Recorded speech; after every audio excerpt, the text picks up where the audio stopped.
तो दोस्तों, एक और नया दिन और मैं बलजीत परमार हाज़िर हूँ एक नई कहानी, नया किस्सा लेकर। कल हमने महमूद कालिया के ऊपर एपिसोड किया।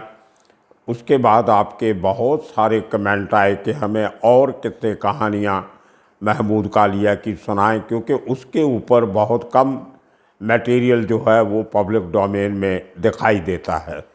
बहुत से कम लोग हैं जो उसको अच्छी तरह जानते थे। उसके जो करीबी लोग भी थे वो पहले उसके ज़िंदा होते उसकी बात करने से डरते थे, और जो बचे थे वो उसके बाद बात नहीं करना चाहते थे, क्योंकि किसी न किसी गैंग के साथ उनकी एलिजेंस हो जाती थी, तो दूसरे पावरफुल गैंग्स को वो लोग नाराज़ करना नहीं चाहते। बहुत से लोग इसलिए महमूद कालिया की बात नहीं करते क्योंकि वो कहीं ना कहीं डी गैंग के साथ जुड़े हुए थे, या कुछ लोग अमर नायक गैंग के साथ जुड़े थे, कुछ अरुण गवली के साथ थे। तो एक जो इन्फॉर्मेशन बाहर निकल के एक फ्लो से आनी चाहिए वो महमूद कालिया के केस में नहीं आ रही थी। तो मेरे जो मित्र जिनका मैंने कल जिक्र किया था, ये महमूद कालिया के बहुत ख़ास दोस्त थे, बचपन से साथ में रहे थे, और उन्होंने बहुत सारे किस्से, जिनमें से एक दो मैंने पहले सुने थे लेकिन इतनी तफसील से नहीं सुने थे, इतनी डिटेल से नहीं सुने थे, जो इस शख्स ने पिछले दिनी मुझे सुनाए। तो उनमें से एक किस्सा तो आपने सुना होगा, लेकिन वो पहला किस्सा था महमूद कालिया का, मैं बड़ी शॉर्ट में आपको सुनाऊंगा। उसके साथ ही जो अमर नायक के साथ जो झगड़ा हुआ एसी मार्केट में, उसका किस्सा मैंने एक बार जिक्र किया था, लेकिन उसकी पूरी डिटेल नहीं मिली थी।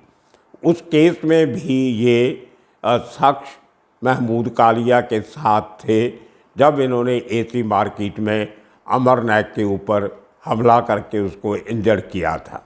तो ये अंदर की बातें चश्मदीद, जिस आदमी ने सब अपनी आँखों से देखा है, उसने जो बताया मैं वो सुना रहा हूँ। और मैं इनको जानता हूँ, बहुत पुराना उसमें ऐसा नहीं है कि वो किसी बात को बढ़ा चढ़ा के या झूठ बोल रहे होंगे। सच्चाई उनकी बातों से साफ नज़र आ रही थी जब हम काफ़ी फुर्सत से बैठे बम्बई के अंडरवर्ल्ड की बातें कर रहे थे। तो महमूद कालिया का जो एंट्री होती है अंडरवर्ल्ड में, वो दाऊद गैंग के साथ होती है। तभी ये पुरानी बात थी 78 79 की, जब बच्चे थे सब लोग। और उन्होंने ये भी बताया कि उस समय पे अकेला दाऊद ही मुच्छड़ नहीं था, और बहुत सारे लोग भी थे जिनको मुच्छड़ कहा जाता था। वो इसलिए कहा जाता था कि उन दिनों में एक राजेश खन्ना की फिल्म आई थी, जिस फिल्म में राजेश खन्ना ने उस किस्म की मूछें रखी हुई थी जिस किस्म की देख के बाद में बहुत से लोगों ने रख ली। जिस शाहिद की बात हमने कल की, जिसको उसके घर पे जाके महमूद कालिया ने मारा, उसको भी मुच्छड़ कहते थे, वो भी उसी किस्म की मूछ रखता था। और आलमजेब, अमीरज़ादा, नूरा, ये सब भाई जो थे दाऊद के, को दाऊद, ये सब, और इवन खालिद पहलवान, ये एक ज़माने में एक ही तरह के मूछ रखते थे। और उसका कारण ये था कि राजेश खन्ना की उस फिल्म में उसका जो गेटअप था उसकी नकल की थी। ये एक नई बात उन्होंने बताई। इस किस्म के छोटे छोटे किस्से हैं। तो उन्हीं दिनों में दाऊद का भाइयों का सैयद बाटला से झगड़ा होता है। वो किस्सा मैंने आपको डिटेल से सुनाया था।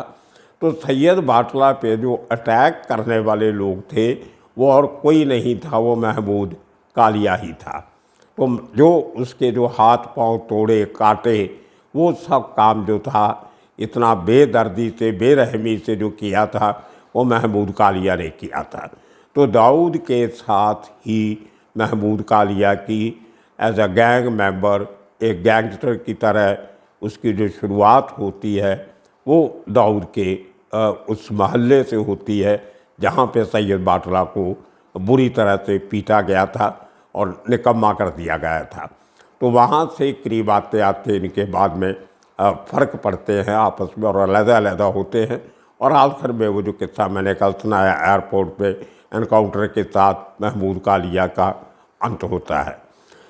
ये जो मेरे मित्र थे इन्होंने बताया कि एक दिन ये लोग बैठे थे कहीं पे डोगरी एरिया में, और अचानक प्रोग्राम बना के चलो इनके बैठे बैठे एक हवलदार आया, उसका नाम था अशोक नगरे। अशोक नगरे मुंबई पुलिस में काम भी करता था और अंडरवर्ल्ड के साथ मिलके भी काम करता था। और अब ये पता नहीं कि उसकी ख़ास तौर पे उसके सीनियर ने उसको असाइनमेंट दी थी कि तुम अंडरवर्ल्ड के साथ इनके साथ मिल भक्त करके अंदर की बातें निकालो, या वो कुछ अपना हफ्ता उग्राही के लिए, अपनी आमदन बढ़ाने के लिए पुलिस कांस्टेबल होते हुए भी अमीरज़ादा के साथ शरेआम घूमता था। तो ये जहाँ पे बैठे थे कहीं डोगरी एरिया में, वहाँ पे वो हवलदार अशोक नगरे आता है और वो आके कहता है कि एक आदमी है वहाँ पे एक तारदेव इलाके में दो ट्विन थिएटर्स हैं जिसको गंगा जमुना कहते हैं। तो गंगा जमुना के बिल्कुल सामने ऑपोजिट अक्रॉस द रोड वहाँ पे दो छोटे छोटे रेस्टोरेंट थे। तो रेस्टोरेंट के ऊपर जो मेज़ानिन ऊपर जो छत होती है वहाँ पे एक कवर करके एरिया एक सुरेश नाम के आदमी ने जुए का अड्डा शुरू किया था। और वो जो था वो अशोक नगरे को, जो पुलिस कांस्टेबल है, उसको हफ्ता नहीं देता था और अमर नायक का नाम लेके उसको डराता था। ये 1979 की बात है। तो ये लोग बोलते हैं चलो जाके देखते हैं। ये अपना तलवार लेके, अब एक पिस्टल लेके, रिवाल्वर जो भी था, तो अमीरज़ादा, महमूद कालिया, मेरे मित्र जिनकी मैं जिक्र कर रहा हूँ, जो आजकल सब छोड़ छड़ा के रिटायर्ड लाइफ व्यतीत कर रहे हैं, ये भी साथ में ये अशोक नगरे के साथ जाते हैं गंगा जमुना के सामने और उसके फर्स्ट फ्लोर पे जाके उस आदमी की बुरी तरह धुलाई करते हैं। उनकी बातों से मैं पूछना भूल गया, जो क्योंकि काफ़ी बातें चल रही थी तो कई बार दिमाग में कुछ बातें नहीं आती क्लैरिफिकेशन लेने की, कि उसको मारा तो उन्होंने कहा है, लेकिन वो जान से मारा या इंजर्ड किया वो मैं बराबर उनसे समझ नहीं सका। तो उसके बाद तो वो रास्ते में थे, तो खैर उसको इंजर्ड करने के बाद या मारने के बाद इनके कपड़ों के ऊपर खून के छींटे, तलवार हाथ में, दिन का वक्त, और देखिए उस ज़माने में डेरिंग इनकी ये शरेआम दिन दहाड़े कपड़ों पे खून लगा हुआ है, तलवार को खून लगा हुआ है। और ये तीनों आदमी वहाँ से, एक और भी था इनके साथ, उसका नाम नहीं याद आ रहा, ये चारों आदमी वहाँ से गंगा जमुना से पैदल निकलते हैं और एसी मार्केट तक चल के जाते हैं। सैकड़ों लोगों ने देखा होगा, किसी ने पुलिस को भी फ़ोन किया होगा। मैंने ये बात उनको पूछी भाई साहब को, मैंने कहा क्या आपको उस ज़माने में पुलिस का डर नहीं लगता था? आप शरेआम तलवार लेके, आपके कपड़ों पे खून के दाग हैं। वो उनका कहना था कि पुलिस वाले अमीरज़ादा से और इस किस्म के जो ढेरेबाज छोकरे थे उनसे पुलिस वाले भी डरते थे। पुलिस वालों के पास उन दिनों में हथियार नहीं होते थे, हाथ में एक डंडा होता था और एक रिवाल्वर नाम की चीज़ तो पुलिस स्टेशन में बड़े ऑफिसर्स के पास होती थी जो सड़क पे कम नज़र आते थे। तो पुलिस वाले तो अमीरज़ादा को देख के भाग जाते थे। तो आलमज़ेब और अमीरज़ादा में इनका कहना है कि Amirzada was much more dangerous and daring than Alamzeb. दोस्ती बहुत थी उनकी, हर काम मिलके करते, लेकिन इस केस में आलमज़ेब इनके साथ नहीं था। तो ये चारों आदमी वहाँ से निकल के पैदल 10-12 मिनट चल के एसी मार्केट पे जाते हैं, जहाँ पे इनको पता था, इनके लोगों ने खबर दी थी कि अमर नायक वहाँ पे एक ऑफिस में आता है। जो ऑफिस था वो एक किशन भाई कल्याण वाला उसको बोलते थे, मेरे ये सोर्स ने बताया। तो किशन भाई के ऑफिस में ये लोगों ने जब फील्डिंग लगाई तो अमर नायक इनको दिखाई दिया। इन्होंने भाग के उसका पीछा करके अमर नायक पे अटैक किया और उसको इंजर्ड किया बुरी तरह।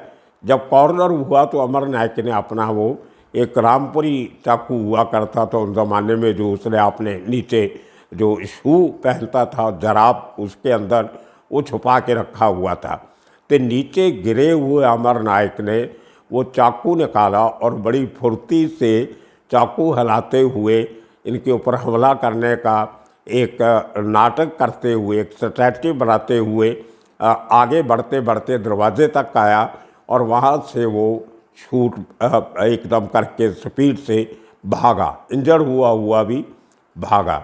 लेकिन उसके भागते हुए जब तो महमूद कालिया ने अपना वो वेपन निकाली और उसके ऊपर फायर किया।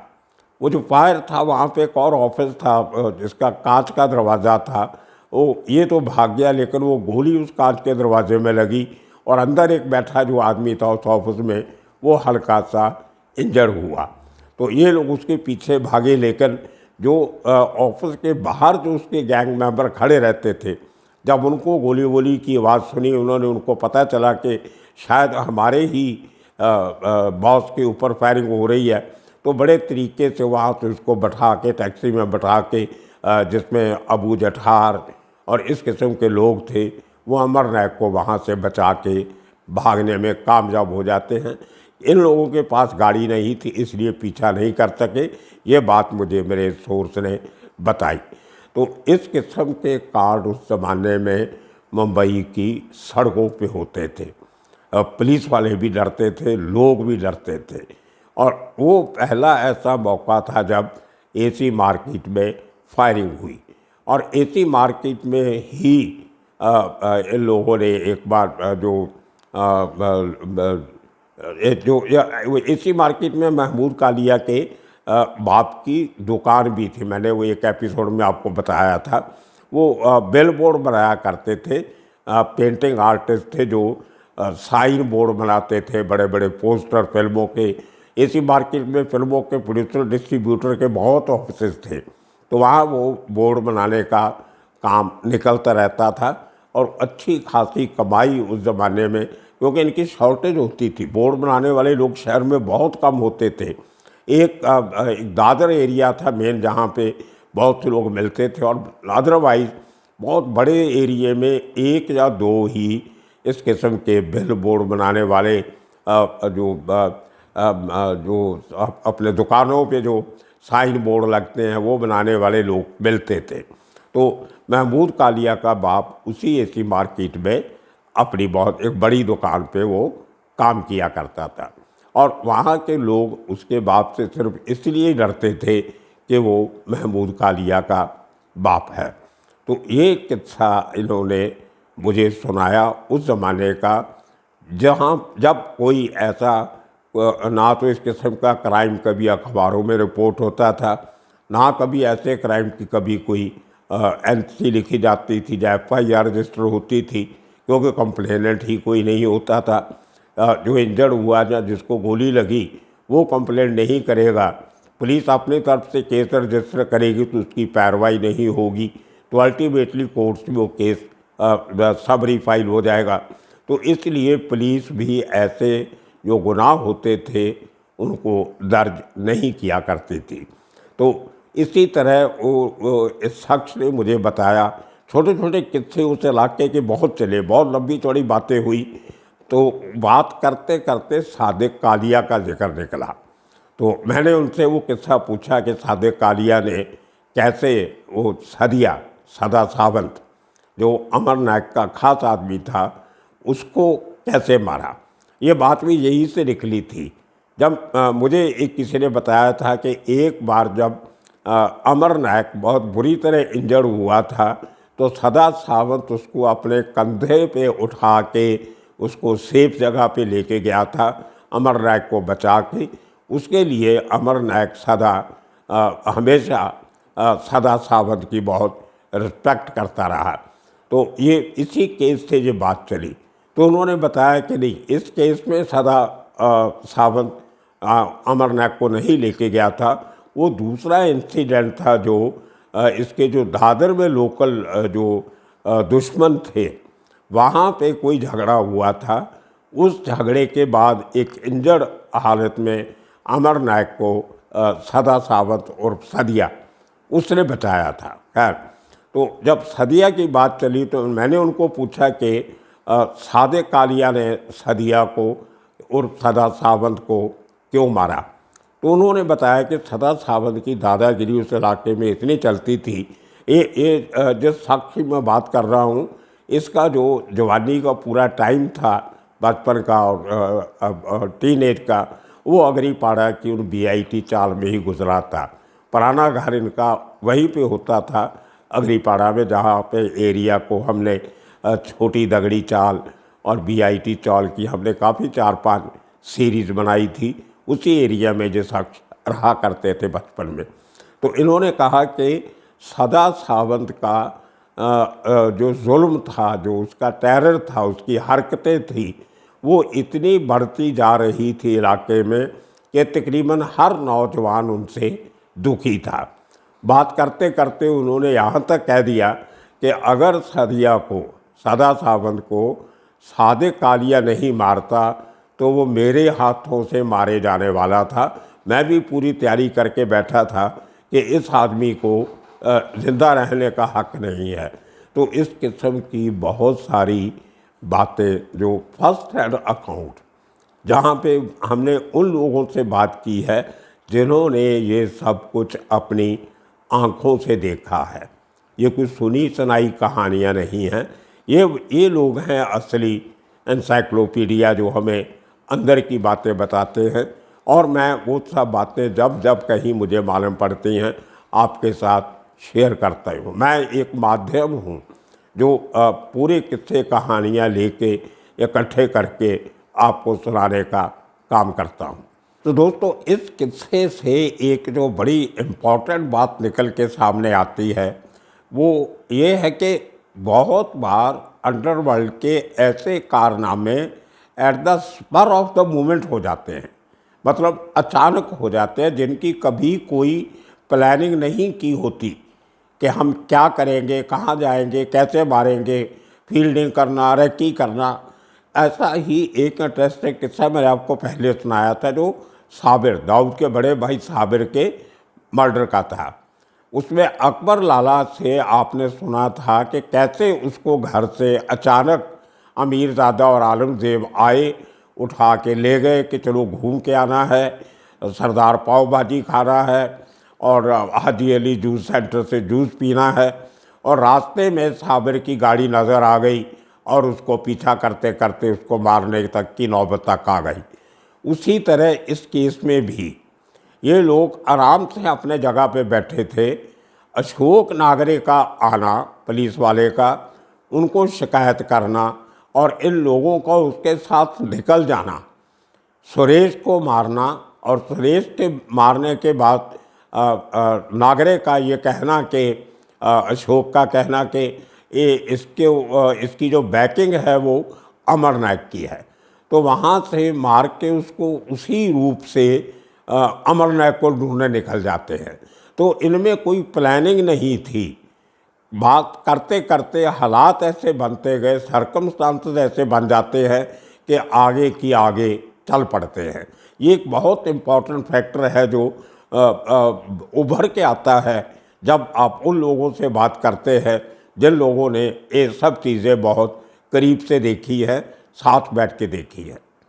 सो दोस्तों, आपने सुने वो किस्से कहानियाँ जो आप सुनना चाहते थे, और मैं बहुत सी और सी बातें ऐसी हैं जो मैं उनको एक लड़ी में परो रहा हूँ, एक सीक्वेंस दे रहा हूँ, एक ऑर्डर में उनको खड़ा कर रहा हूँ।